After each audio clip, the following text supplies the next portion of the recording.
Hi, this is Paimon version 2, episode number 7. Today I'm going to be covering all the issues I've run into for the last few months, and how I've attempted to fix most of them.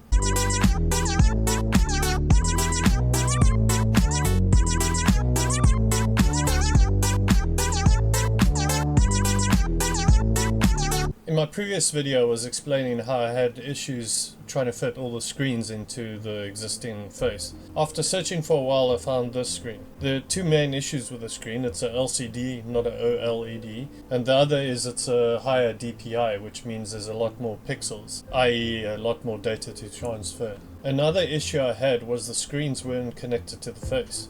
They just flopped around, as you can see in the video here. While I was waiting for the screens to arrive, I designed new 3D parts to connect the screens to the face.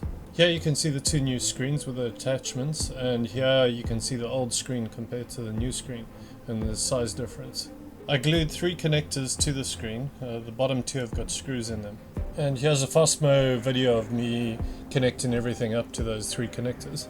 Since the parts are quite complex, I had to print them separately and then glue them together as a single part. And then I used tiny screws and nuts to attach everything together.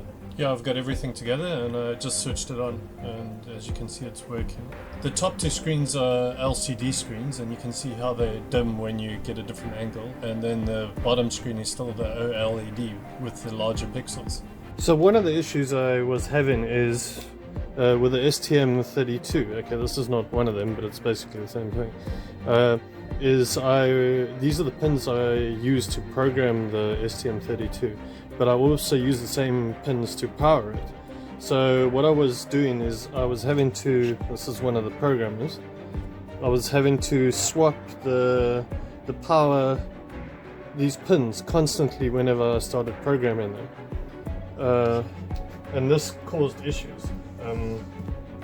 As you can see here's the actual board, and those are the power cables, and that's where the programmer would go on, and then that would cause issues constantly swapping out the cables all the time. So I thought I'd try come up with a solution to that. So I made this board, and what this board does is you connect in the programmer on this side and you connect in the power on that side, and then you would have this always connected, so these wires would always be connected, and then by switching these 2 switches you could then just flip in between either normal mode or programming mode. But for some reason, I don't know what it is, but this just didn't work. You put it in the programmer, it works fine, and then you put it in here, and I checked all the wires, continuity, everything. So then instead of doing that, I decided just to go back to the development board idea.